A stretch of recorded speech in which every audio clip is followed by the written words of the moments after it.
We ever need a setting for 1970s? Content warning. The following will contain imagery and discussion on drug use, overdose, death, mental illness, and other potentially triggering subject matter. Viewer discretion is strongly advised. The views and opinions discussed on this panel do not necessarily reflect those of Recovery Unplugged. Hello, everyone, and welcome to our 5th episode of our Dopesick panel. Today we have with us Beth Sullivan and Tiffany Swedeen. Thank you guys for joining us. Beth Sullivan is a certified master NLP, that is a neuro-linguistic programming practitioner and coach. She's a certified practitioner of timeline therapy and hypnotherapy, and she has practiced as a psychiatric mental health nurse practitioner for over 14 years. She has seen and sustained recovery from drug addiction for over 20 years and has extensive experience working in the substance abuse field. Beth is very passionate about helping addicts reclaim their life from the horrors of addiction. It's her belief that everyone should get the opportunity to heal, transform, and awaken. Beth, thank you for joining us. Thank you. Tiffany is a registered nurse, and she's also a certified life coach and recovery coach. She's also certified a mindfulness meditation teacher and founder of the Recover and Rise. An experienced ICU nurse, she currently works as a nurse educator and writer, passionately advocating for healthcare professionals to care deeply for themselves. Tiffany is a survivor of job burnout and opiate and alcohol addiction, and proudly lives sober and out loud. Tiffany, thank you. Oh, thank you. Tiffany, where are you in the country? Yeah, I'm in north of Seattle, Washington. Oh, right on. Mm-hmm. All right. Well, so always before every show, we have this little kind of backstage thing where we kind of like talk about the show a little bit before we start talking about the show, so that everybody who's watching, right, we don't really talk about the show, so that when we do talk about the show, you guys are getting our genuine and firsthand impressions of the show. And and if you watch the show, I'm not going to ruin it until we start talking about it, but what a heavy show.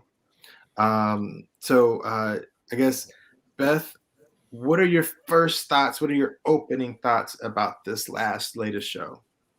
Oh, I mean, I would have so many thoughts about it. And I think the first one, I don't know if everyone has seen it, so I'm like, I don't even know if I want to break it, but the heartbreak and to go on to the manipulation. I was sharing with Tiffany before we started is, I was working in detox as a nurse practitioner when the pill mills were all over Florida and kind of collecting data sort of under the table of doctors and so forth.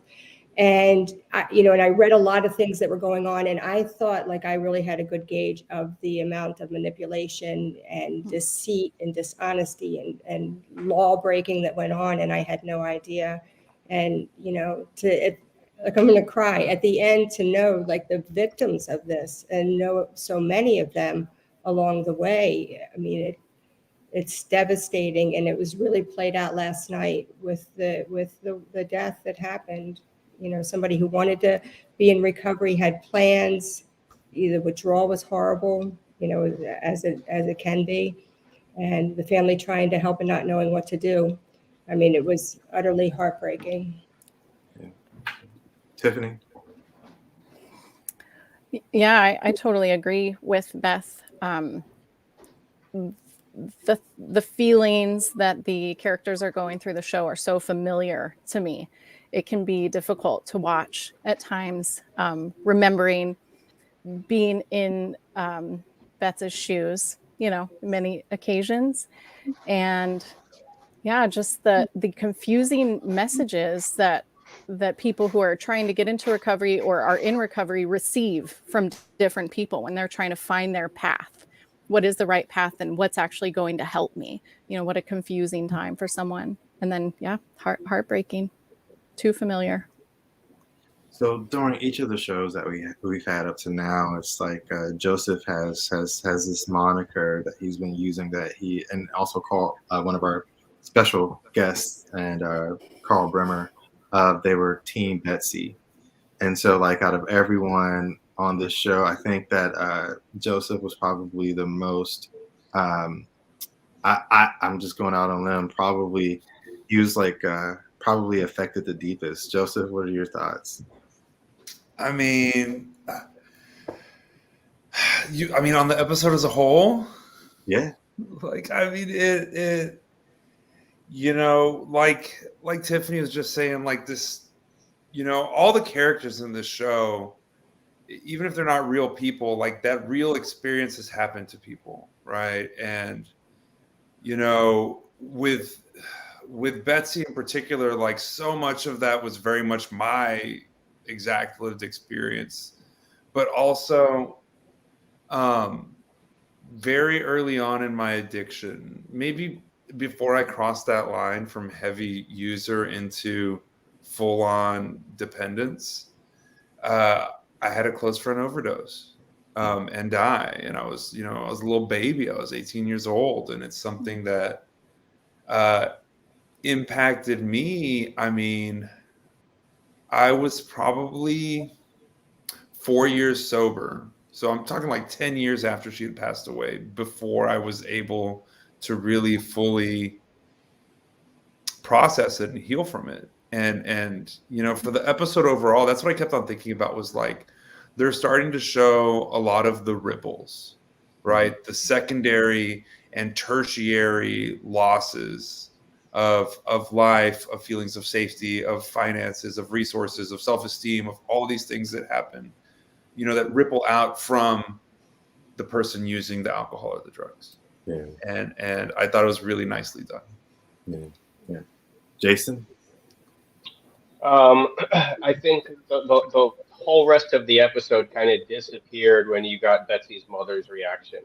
When the police were at her door, that just, I mean, that brought me to tears. That was just, you know, so real. And the part where she was trying to bargain with Betsy to just say, whatever other issues we have do not matter. Like, I don't care that you like girls. I don't care anything. As long as I have you back, nothing else matters. And, you know, from so many real life experiences, when you see that in a parent's eyes, and especially if you know somebody who's lost their child to addiction, which I'm sure everybody on this panel does, how that is just like, you know, there's no coming back from that. And, you know, that I think that's why a lot of us on this panel, you know, choose the line of work that we're in. Yeah. And I think that is the intersection of the show that and the truth, right? You know, because it's a show, right? And you know, these are characters, and you know, outside of the Sackler family and some of the prosecutors, you know, a lot of these individuals that, you know, they're picking out, you know, that, you know, they represent a huge swath of people who've been addicted, and who have lost loved ones or have died.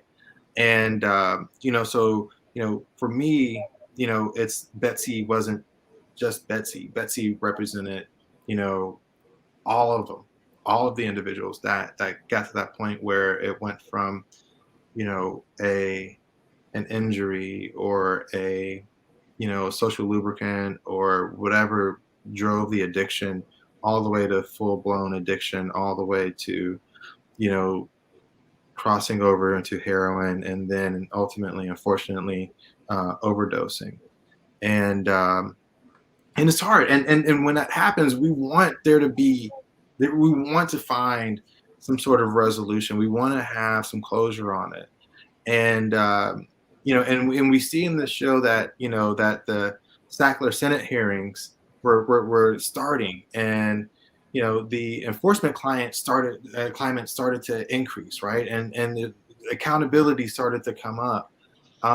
You know, how have you guys seen, and Beth, I'd love to punt this question to you, but, you know, tell me, how have you seen the, you know, the, I guess the best way to say it would be the responsibility for, you know, addiction, you know, from professionals, who push drugs on individuals with, you know, knowing that they were addictive.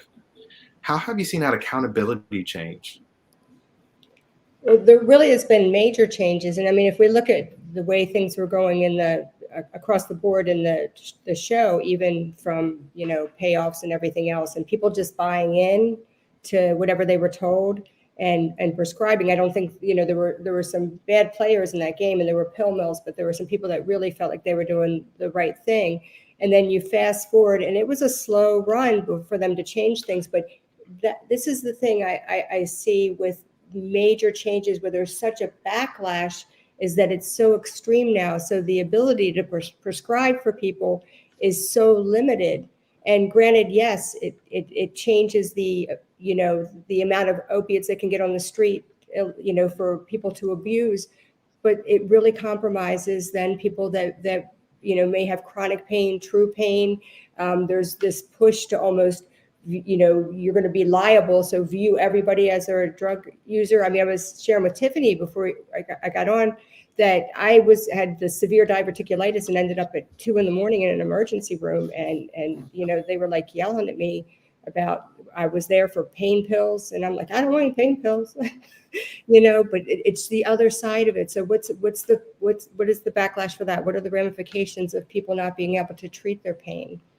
You know, there's no medium. So, you know, why does it have to be the other extreme where people are viewed as addicts if they have chronic pain or have cancer or anything and need a quality of life?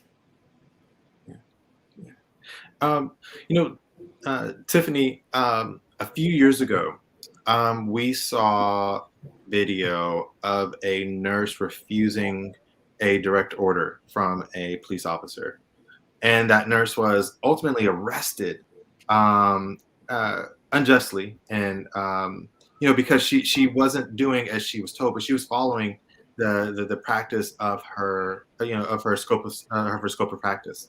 You know, what do you see as far as, you know, things that are asked of you or things that have been asked of you throughout your career that don't necessarily line up with what you know to be the right or wrong thing to do? That's a great question. I graduated from nursing school in 2005. And so I'm very familiar with pain being the 5th vital sign. And I was, you know, 23 years old and naive and trusting of my educators, my preceptors, and the physicians that were prescribing and writing orders. And the understanding that we were all meant to follow was that patients' pain is subjective, and that if they say their pain is a 10, it's a 10. So I would have patients jumping up and down on their bed, you know, having a great time in their room. And then a nurse comes in, a provider comes in, and they say, oh, my pain's a 10 and I want Dilaudid. And that's the order that's written to me. And so that's what I give, right? And of course that's changed, you know, it's almost 20 years later. And since then I've become, you know, I've gone through recovery, through opiate addiction recovery. So my understanding of what pain is and what's appropriate to prescribe and how to assess patients appropriately has completely changed. But it's taken, you know, 20 years of transition to get there. It's a huge ethical dilemma. Yeah. The prescription and still, even though it's changed so much in acute care, you know, there's still a lot of opiate use. And we were also told to say, while you're in the hospital, you can't get addicted to opiates. So you don't need to talk to patients about it. That doesn't need to be part of the discussion. We won't create it here and we won't fix it here. So Wow. how do we, you know, I have a question. We know now. Mm-hmm. Tiffany, I have a question for, like, you know, because I was in active addiction, right, in the very, very early 2000s. And I remember I had friends that would do stuff like drop a bowling ball on their foot to go into the ER to get pain meds. And it worked for them for a while until either they became like frequent flyers that the staff kind of knew them, or just like, you know, their looks deteriorated from looking kind of wholesome to looking very, you know, sunken eyed and all that. And they would get eventually cut off from their supply, right? So how could you talk a little bit about like how hospital staff, you know, kind of respond to that when they have like obvious drug seeking behavior? Yeah, it's pretty challenging. Again, when I first started, we were meant to avoid the word drug seeker completely. You know, the stigma of being a drug seeker. It's not our job to decide if somebody has addiction. They're here for their pain that is real, that is right now, and that's what we're going to treat. And that's changed quite a bit now. It's almost as though, like Beth was saying, we're kind of looking for those drug seekers and jumping on top of it, you know, before anybody even asks for pain medicine. We say there's signage in urgent cares, right, that say we do not prescribe opiates here, so don't even bother asking. Yeah, it's really challenging. There's stigma for both. Either way you look at it, we're stigmatizing patients a bit, and we really haven't come to a happy balance or a happy middle there. And I worked in an ER outside of Seattle, and it's difficult to look really objectively into when you have patients who are coming in still doing exactly what you said, you know, creating injuries. They've been in for overdose 4 times in the last 3 months. We're just giving them Narcan and sending them back out on the street. You know, your heart breaks for them. And there's this struggle that I know that resources are being used up, right? And they're not getting aftercare. They're not getting into recovery when they leave our ER.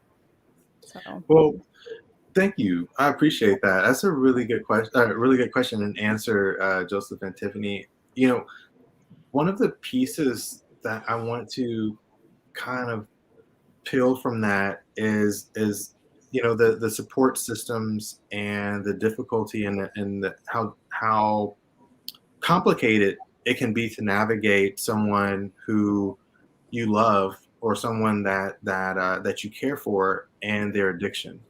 And you know, a lot of times, you know, you have, you know, parents or loved ones or spouses driving their, you know, the addict to the hospital, to, you know, knowing that they're going to be doing this, and they themselves aren't necessarily in addiction, but they're, you know, they're doing a lot of support of the addiction.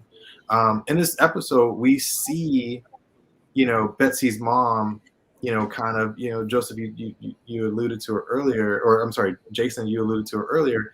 You know, I just want you. I'm accepting you as you are. You know, it seems like this show really did a good job of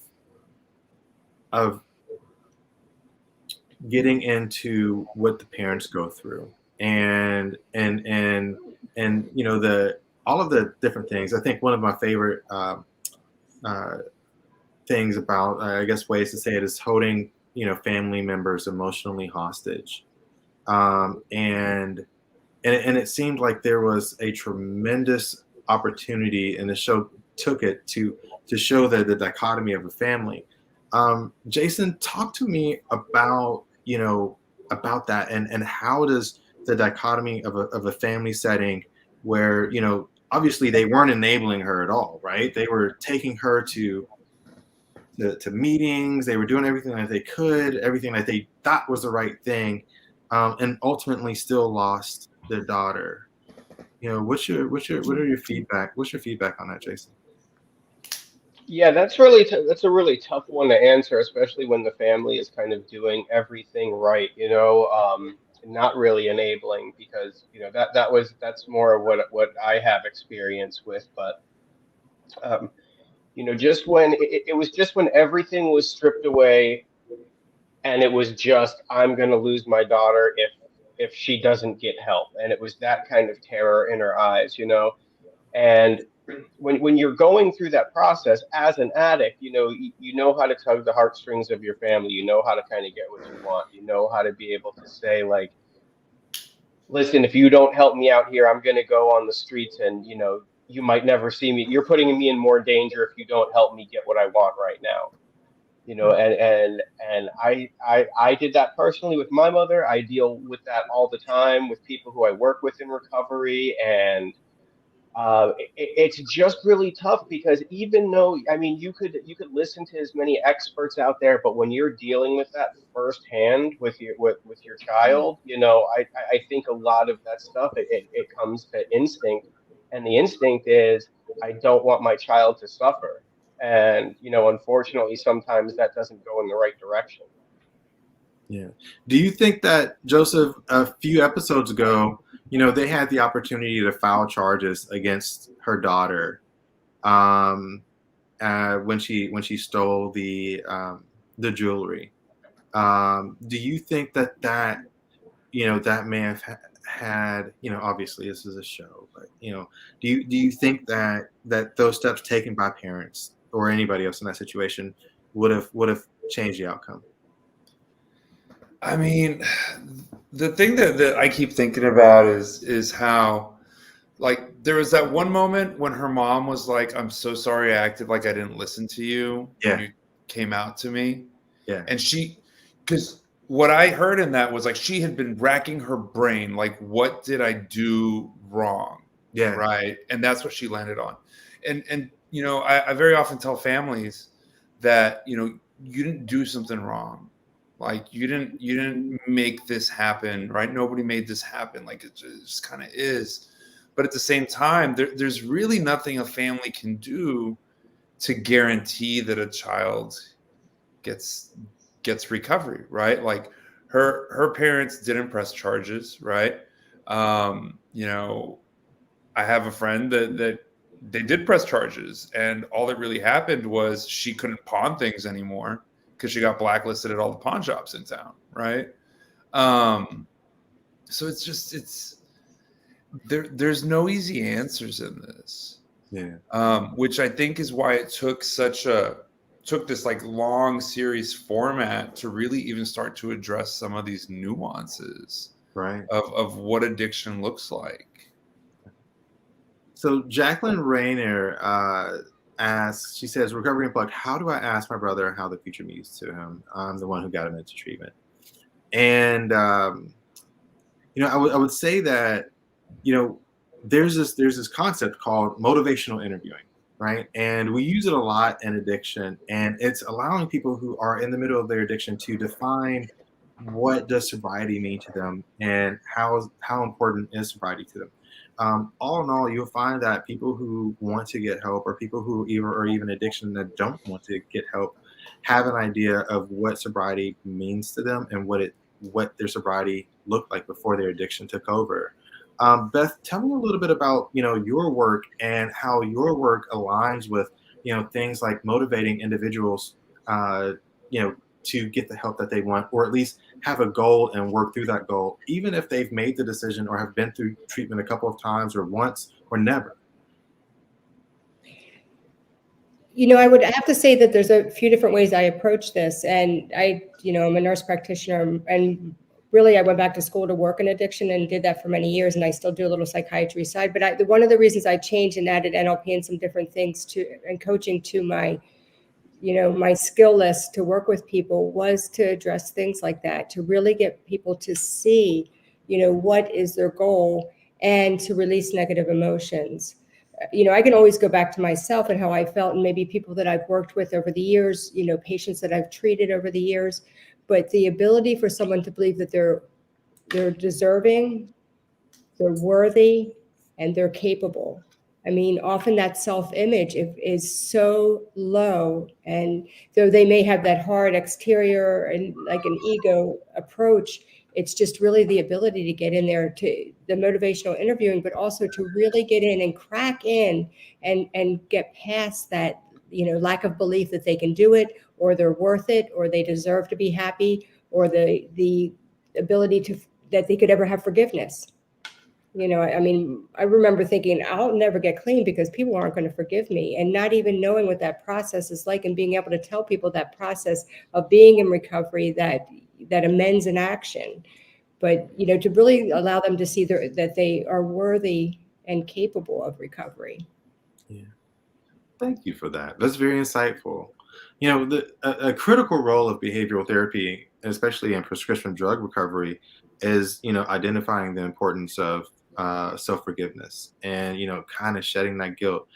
Tiffany, talk to us a little bit about, about what you've seen and what you've experienced with, that overcoming that and, just kind of using it to your advantage.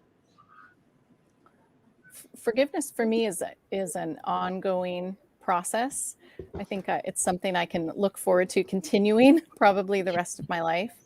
I really had to, because my addiction took the form of diverting narcotics from my workplace.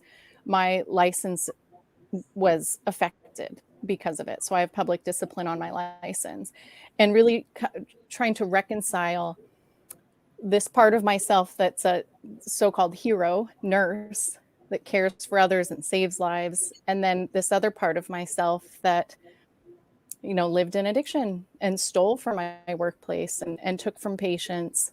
I had to go through what Beth was talking about, deciding whether I deserved sobriety and deserved recovery, and if I could still have a future even with this shame that lived inside of me and the public discipline. For me, how it really started was listening to others who had already overcome those hurdles. And I'm part of a program called She Recovers, which is an international not-for-profit women's recovery. And I joined them pretty early on in sobriety. I went to a retreat and I saw women who had really gritty pasts and really shameful feelings at some point who were living amazing lives and really loved themselves. That was only 6 years ago now, so I've only just barely begun that process myself, but role models really help. Connection really helps. That's great. And thank you for sharing. So, definitely I want to address a comment that just got posted is, why won't doctors try marijuana as an alternative to Suboxone, methadone, or other get off drugs? And I'll say this is that, there are a myriad of ways that different addiction professionals or different physicians or different individuals decide to do MAT treatment. And, judging and going by the data and the information that, is that MAT has shown to be a powerful way to combat opiate use. As far as, utilizing, cannabis or marijuana in order to treat addiction, there's a huge discussion going on all about, and while I'm sure it definitely has its merits, there's just way too little data and information about it right now for us to really address it. But Kevin, I really appreciate you bringing up that question. I really wish we had a little bit more time and everything so that we can address something as big as that. But that in and of itself would be an entire new series if we decided if we could even just go down that road. I could go off on that one. Yeah. But Joseph, I do have a question for you. Regarding methadone and early MAT stigma, kind of coming off what Kevin said. What Kevin said, is that you had these two competing things. You had Michael Keaton's character, who was using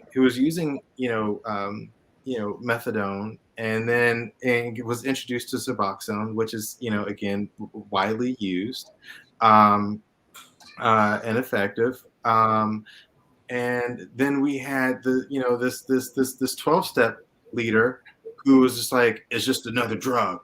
You're just replacing one drug for the other drug. And I'm not gonna say one's good and one's bad, and this person was right, but what are your thoughts?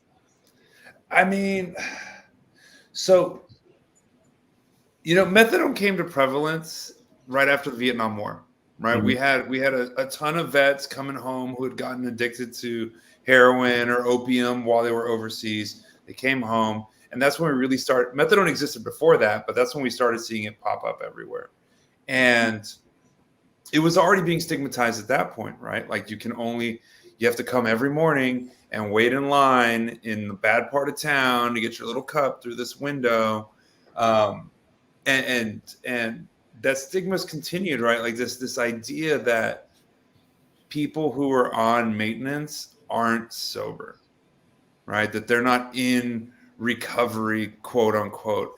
And it's one of the most upsetting things that we deal with, because we see it a lot in 12-step rooms, right? Which, you know what, 12 steps, they're not professionals. It is a mutual aid society. Man, people have their opinions and whatever, right? Even though AA literature in particular talks about how, like, we have no opinion on medication, period, right?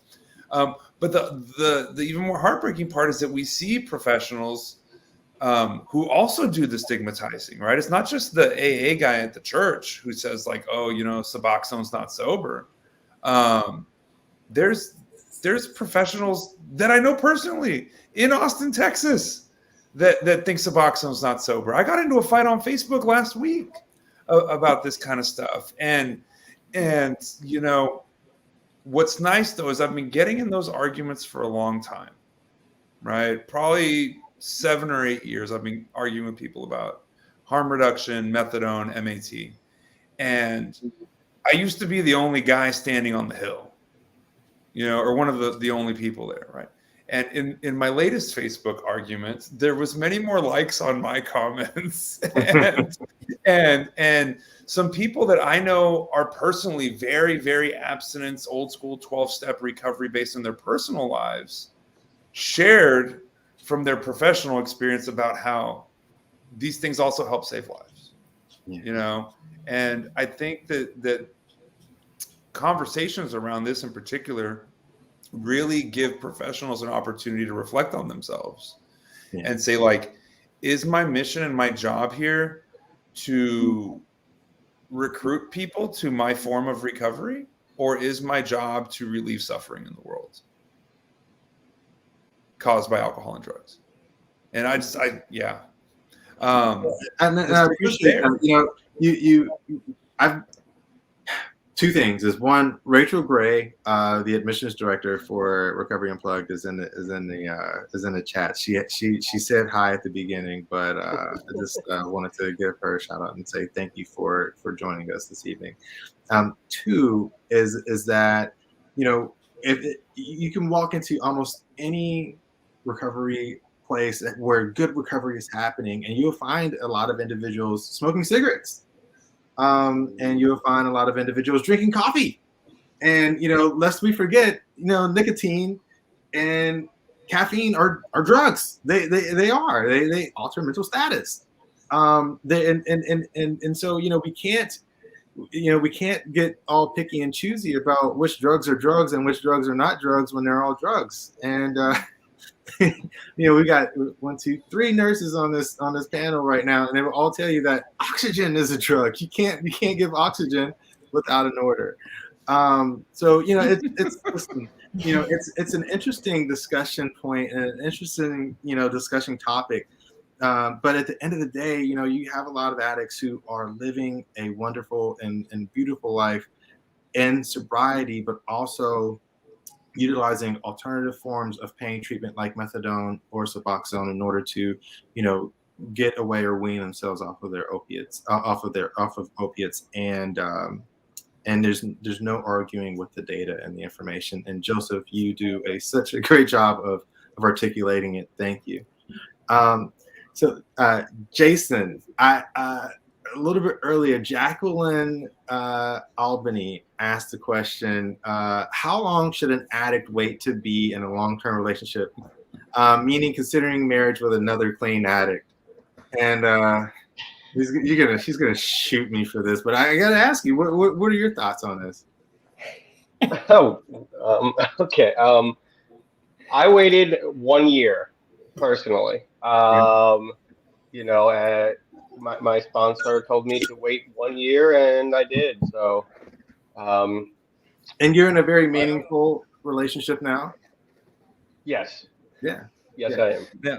Now, Jason, the question specifically said considering marriage. So how long had you been sober before you started considering marriage? I considered marriage long before I got into recovery, and I think that helped me spiral downward. So, yeah. Well, actually, I think, Beth, give us your feedback on this, because this is something that happens, and it happens a lot. I'll just set up a scenario for you, right? And I think I could retell this story because I know two individuals. I'm not going to say any names, but their names rhyme with Mason and Joseph. But they met individuals while in treatment, and they waited a while, right? They put some time in between their addiction and their personal life before they really got into relationships. But they're in both very deep and meaningful relationships. But there's lots of times where a relationship can derail someone's sobriety. Talk to me about that, Beth. Thank you for that question. I can only speak for myself as somebody in recovery and, having sponsees and people in support groups, but I always go with that old, give it a year. And, people do what people do, and, love and lust and all that, they like me, all those endorphins are, a great way to be charged, I think, in early recovery. But the truth of the matter is I let people know you really need to be careful with something like that, because I've known people to go out and then someone to follow, and not everybody made it back, or even there are times when both people don't make it back, and it's understandable and it can be a quick fix. But I think if people are working a program and then they wait some time to see, then I think it can really work out. I think it's a great match to be in a relationship with someone in recovery. My husband's in recovery, and that really works out well. But as long as it's not like a self-esteem builder or just a quick fix for the endorphins, because we were talking before, about the lack of self-esteem. Am I worthy? Oh, they like me, I'm worthy. Listen, when I got into recovery, I was like, I need self-esteem. And someone shared in a meeting, you get self-esteem by doing esteemable things. I had no idea. I was like, oh, I thought it was what I weigh. I thought it was what I drive. I thought it was like what at least I told you I did for a living, or at least what I told you about myself that might not be true, that might be impressive. Like, I had no clue, so it was easy to always look for that outside stuff to validate myself, because I felt like I was a gutter rat. Yeah. It's interesting that you say that, because, there's that oxytocin, right? That, all right. So, you eat chocolate, you just, right. We love chocolate. We love cheese. We love all these things that help us, get that feeling. And, being loved is something that's important. And, for a long time, an addiction or dealing or trying to love someone in their addiction, with their addiction, and being loved in your addiction is hard. It's hard to love someone through the hurt, and it's hard to feel love when you perceive shame. And Tiffany, you spoke to this earlier about that shame, and just kind of overcoming it, and going through that. And I can definitely see how relationships can be an important part of building, a long-term sobriety when it's appropriate. I want so we were talking about, the changes in the brain and the chemistry and the neurochemistry, and the birth of Suboxone, and Suboxone does some really interesting stuff to your brain, and it mimics some of the things that opiates do, but it's synthetic, so it is not necessarily as habit forming as opiates are. But when talking about the opiates and the Sackler family finding or figuring out a way to get the FDA to say that addiction is rare, and putting the responsibility of addiction on the addict. Tiffany, talk to me about that. Like, how heavy is that on an addict when there only is perceived to be one point of weight, right? One point of counterbalance, and the problem is the addict and no one else. Recovery can't happen in that light, for sure, right? If it's, it gives me it gets me in the gut, even with you saying it here. Hearing it in the show was was challenging to listen to, especially knowing really, you know, the background of Purdue, right? And that they would still, that manipulation, what they would still say, and it's just that their focus really was on, you know, business negotiations and money, and the people suffering were more than ignored, right? Harmed. I mean, people died from this. Yeah, if I had to live with the thought that my addiction was my fault, I probably wouldn't be sitting here talking to you today. That's not a feeling that I could live with. And so when I'm working with my clients and coaching recovery, that's something we talk about a lot, right? We've touched on this before, the self-forgiveness, that we can take responsibility for our actions from now forward and we can make amends, but that's not a weight that anybody should carry, that it's all their fault. You know, I remember very clearly the day that I got a Vicodin prescription for migraines, and it was 2011. And not that it's the fault of my doctor either, but we can't put it all on one person. But I initially, knowing myself, I didn't have addiction yet, but I knew myself. I said, no, I don't think I need that. I probably shouldn't have it around in my house. And she said, you might want it though. I'm going to give it to you just in case. Right. And that began this whole cycle. So even with a bit of advocacy for myself, you know, I said yes anyway. The point I'm saying is that you're right. It can't all be spotlighted on one person, one individual, and certainly not the person suffering, you know, down at the end of the line with the business, the organization up here at the top. Yeah. You know, I you know, it puts me, it makes me think about, you know, the comorbidities, right? The different associative issues that we have in our lives that can sometimes drive that can drive us to addiction, or drive us to cope with things that we may have an unhealthy way of coping, in which we then fill with drugs or drink. You know, Beth and then Joseph, talk to me about, you know, how these co-occurring issues can drive addiction. Thank you. I mean, for me, it's a little bit of a loaded question, because there's so many things that really can drive addiction. I mean, we have, you know, potential, the genetics may run in the family, but then you get into it. I mean, and I think Joseph would probably agree with me, and Tiffany, and maybe probably everybody on here as well. The correlation between trauma and addiction is so high.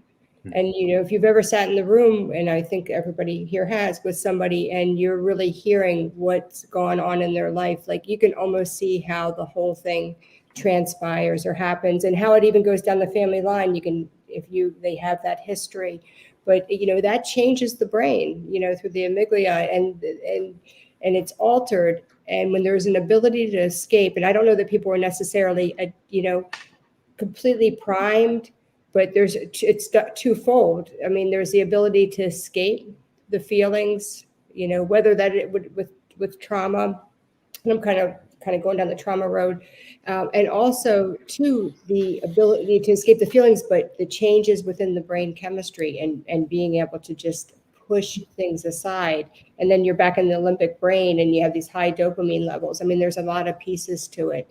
And you know, my specialty, mental health. I mean, to have mental health and have people have the ability to escape that. I mean, there's so many things that go on, and in this society, and this fast-paced society, where it's like get and take and build and have and mine. And I'm not saying everybody's like that, but, you know, kindness goes a long way, and you'll see that in the rooms of 12-step recovery. Will go a long way, because people feel isolated in large families. People feel isolated in communities. People, you know, we just went through COVID, but I think when you talk about comorbidities, and you're talking about trauma, all mental health issues, upbringing, bullying, I mean, there's so many things that just set the stage for, you know, that I get to feel euphoric, and I don't have to feel. or I have the ability to talk to other people. I have no self-esteem, and all of a sudden, I'm like the life of the party. So it's not a far, it's not far from going through that to going down that road of addiction. Joseph, talk to me about co-occurring disorders and addiction.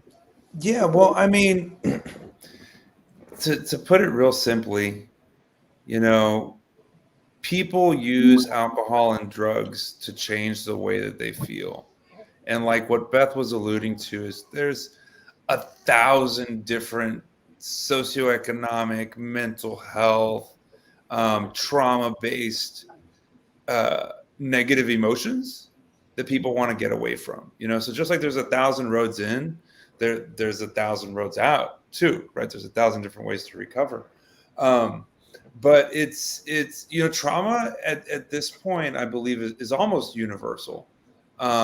There's something that we see in individuals who spent time in the military or who spent time in prisons, right?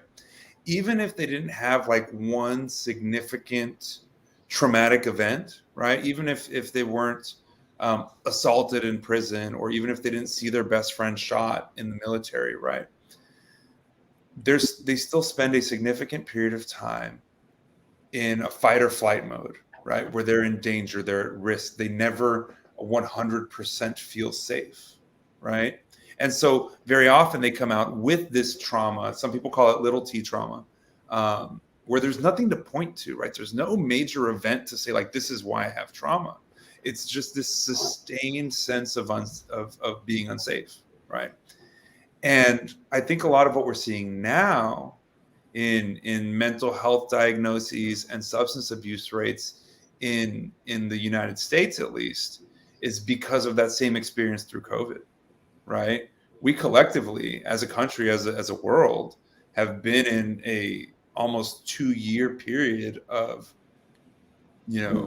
uncertainty and not being sure and feeling unsafe to some degree or another, to where I think that's why we're seeing all these rates, and we're seeing spikes in mental health diagnoses, right? We're seeing people who had moderate depression, generalized anxiety, kind of, I don't want to minimize, but these kind of lighter diagnoses, more manageable diagnoses, that through the course of this pandemic and sociological factors like losing their job or losing a loved one, kind of graduated from that to a more severe unmanageable anxiety, a more severe unmanageable depression, etc. So it all just ties together so much. And to tie it back to what we were talking about with when they were framing it as like the addicts, it's not the drug, it's the addicts. Well, who the hell's the addicts? Because the addicts is everybody. Mm-hmm. You know what I mean? There's no group of addicts, right? Every recovery room I've walked into has been a diverse array of people. So I don't know how they get to that, but I'll stop. I kind of went No. It's And I want to bring up there's this concept called ACE or ACE, and it's an acronym for Adverse Childhood Experiences, right? And they use this scoring system, and it's like a little checkbox system. It's like, okay, did you have a broken family? Were you poor? Did you have your own room? Different things like there's literally like 200 questions, and the more boxes that are checked, the more likely you are to develop an addiction, or to end up in prison, or to have both. And we know that especially childhood trauma and early adolescence trauma are huge indicators, or a huge indicator of someone's of a potential for addiction later on in life. Jason, talk to me about what is your experience with trauma as it relates to addiction, as well, I mean, as it being sort of looking through this, co-occurring lens? I mean, my story personally, and I talk about this whenever I deal with, if I'm sponsoring somebody new, I'm like, I don't have any early childhood trauma. That's not part of my story. I had a lot of stuff later in life, starting at probably about 12 or 13. That was severely traumatic. My entire family went through it just seemed like a 10-year curse almost on the entire family. So I have experienced it, but I would say a good, and I mean, I'm just talking about people from the rooms that I know. I would say a good 90 to 95% have severe childhood trauma. Most people that I know, most people who everybody in my sponsorship family, people who I sponsor, there's always something there that it seems like that there's something that, they're trying to cover up or avoid, that they're trying to fill. And that's just, I don't know. I'm a big, especially in 12 steps, they talk about, not endorsing treatment, not opposing or endorsing treatment, but I am just a huge, I support treatment so much. And just to what we were talking about earlier, when somebody's like wanting to fix things and they have all this wreckage of their past, that's where I think treatment is so important. It's because you have to fix yourself before you could start trying to fix all these things on your own. And especially if you do start to fix things on your own, and it's like once you get to that point where you're starting to feel a little bit better, all of a sudden you want to jump into life again and go and make all your amends and try to fix everything that's been messed up in your life. Or it's like you need to take some time and work on yourself and realize why you're here, and realize why you can't stop using, or why you can't drink like normal people, or whatever it is that puts you there. Yeah. Thank you for that feedback. And Jason, that age range that you mentioned, that's still adolescence. That's still a very formative time in your life that determines, frontal lobe development for men is they say 25, but 40, and I think it's a sliding scale. I think I'm still on that sliding scale. I'm still figuring some stuff out, right? It's still you're still trying to make good decisions in life. And that's what we do, right? As humans, as people, as interactions, is we try to make a good decision. We try to make the right decision. And one of the best concepts I've heard in recovery is it's never too late to make the next right decision. And we're gonna start wrapping up here, but two things that I wanted to address before we start wrapping up is and thank you guys for talking to us about the about the impact of romance and addiction, because we saw Betsy try to rekindle a relationship that started that she had going on, and then it wasn't what she thought it was and what she wanted it to be. And then we saw that may have had some sort of impact, and what her decisions were, and how that went. And and the next thing is that I'm very grateful and thankful for all of the individuals who took the time out to comment or to come to come and watch this. I want to talk about being a trauma-informed individual when dealing with people who have addiction, and I think that's going to be our sort of send-off. And I'm going to kind of work backwards. Jason, Tiffany, Joseph, and then Beth, you're going to get the last word. Jason, talk to us about being trauma-informed, and how does that impact working with individuals and being a sponsor? And I mean, even I was a tech in a treatment center. I was a tech for probably like a year and a half, and I learned a lot in that time. And it's like you never know what somebody's been through, so you really have to be hyper aware of using your words properly. And there's just a lot. You never know what somebody's going through, especially when they're in early recovery. I would say just to be hypersensitive and hyper aware. And just watch what you say. Yeah. Tiffany? Yeah, I agree with Jason. recovery itself can be triggering. Treatment can be triggering. So understanding, like Jason said, we don't know what somebody has been through. And I also try to ask my clients or my sponsees if they can tell me what might be triggering words for them, what might not feel safe, and just talk about what safety means to them, and then try to really honor and value and respect any boundaries that they might have. And then, as Jason said, any coaching clients I work with, I really recommend that they are in treatment with a professional therapist as well, because that's beyond my scope, and I want them to have their trauma background really cared for from somebody who's more skilled than I. Thank you, Joseph. I think that when we're working with individuals who have trauma, which, as we kind of highlighted, right, most individuals in addiction and a lot of individuals just in general, right, have some sort of trauma. One thing that always helps me is it's really easy to respond negatively when people's trauma shows up, right? Get frustrated with them, get even angry. So one tool that I use a lot is operating from the point of view that everybody's doing the best they can. So like if there's a client that just freaked out and ran out of group, that was the best response they could come up with at that time. So when I approach them, not showing up like, hey, why'd you walk out of group, right? But showing up like, this is the best you've got right now. So like, clearly you're not okay. So like, how can I serve you, right? And that works great in traffic. That works great in personal relationships. It works great with clients. It works great with like the dog, when the dog chews something up, but that mindset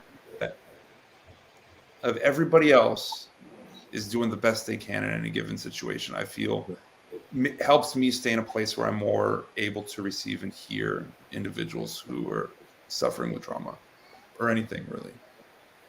Joseph, what you described is a psychological concept called fatal attribution error. Are you familiar with that?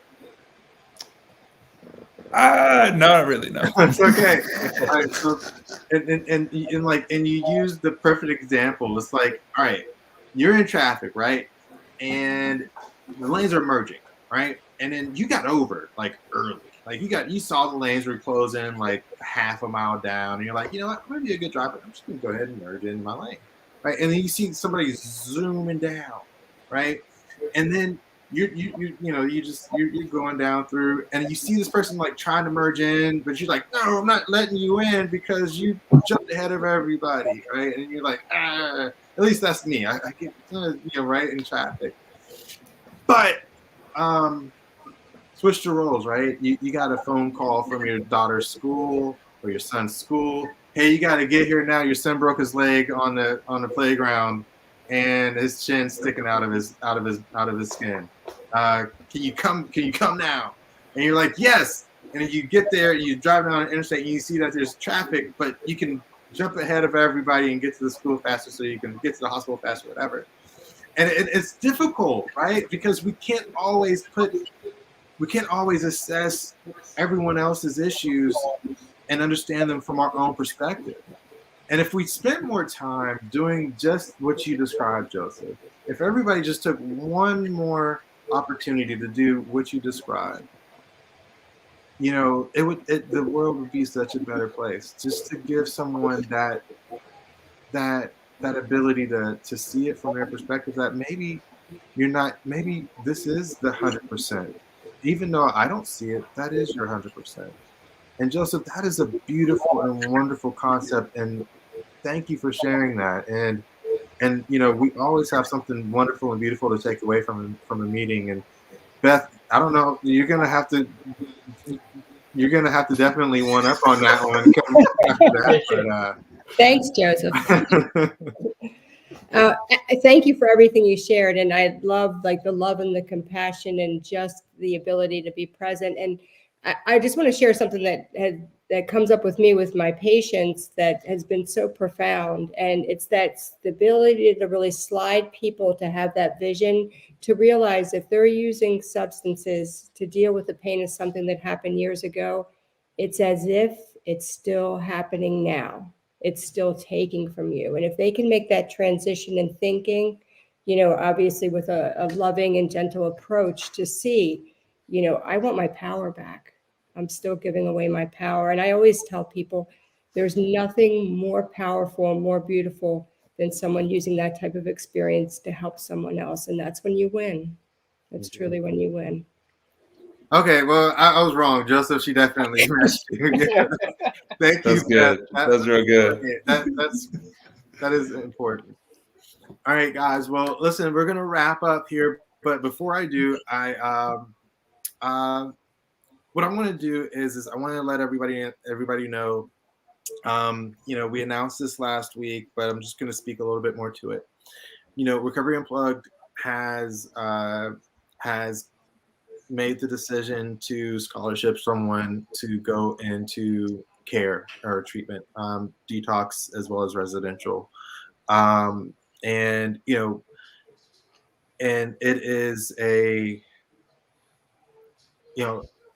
it's a difficult thing to see just how much addiction is just running rampant through our communities. And as much as hard as it is, we want to help as much as possible. In addition to that, we're also going to be allowing individuals to come in for a very much so discounted rate, and we're going to be posting and having a link to how to sign up for that scholarship, as well as how to sign up for a reduced cost addiction stay or treatment stay. And reduced cost doesn't mean reduced treatment. We are actually going to utilize the full modality of all of our treatment levels for everyone who qualifies. Now, we are going to have limited spaces, but please, if you're in the comments right now and you know someone who is in addiction or you yourself needs help, please reach out to us and let us know, because we will be giving away a scholarship to someone, and we want to make a difference. We have been making a difference. Recovery Unplugged has over 5 million days of recovery across everyone who's come through our treatment centers.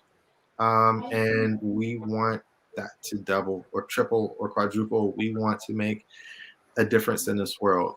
And Beth, I can't thank you enough for your input. Tiffany, your perspective on addiction and just the ability to talk about the guilt and the and retribution, I think is the best word, has been so influential, and we've seen lots of hearts and lots of likes whenever you started talking about that, because I think that it's a very real and palpable thing that we experience.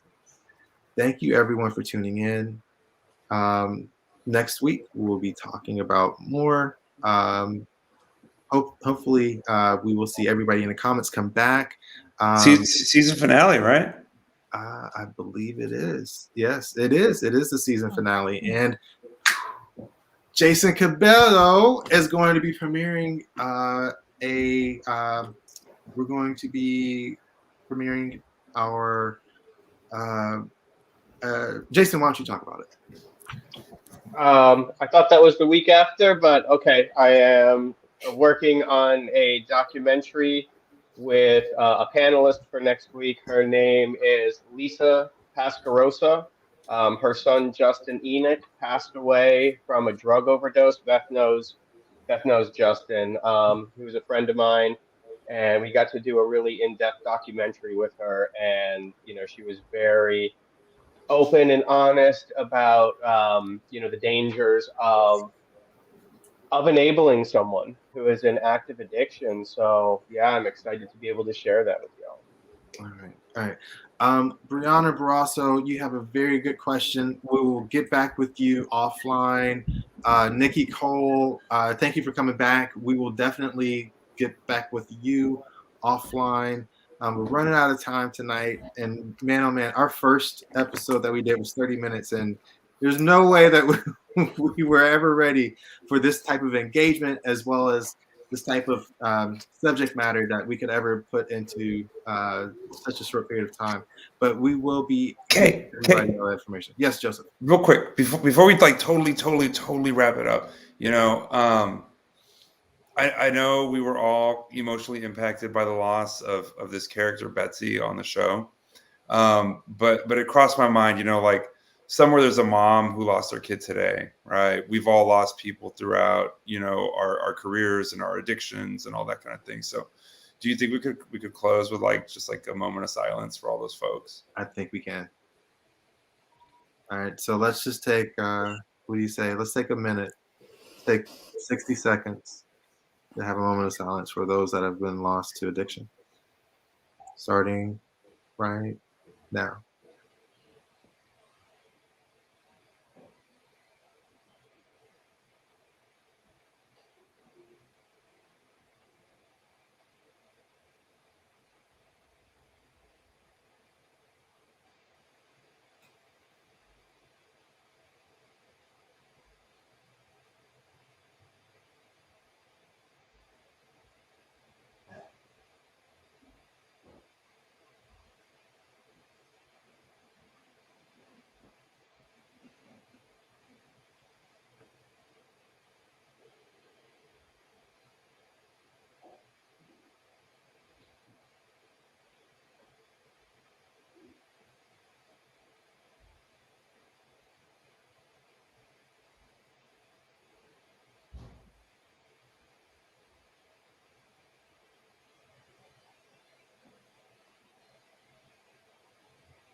Thank you, everyone. After a heavy episode, after a difficult episode, and after a good discussion, um, thank you, everyone. And just save, we can change one life. You can save one life. That's it. If everyone does that, we'll get to a better place. Take it easy, everyone.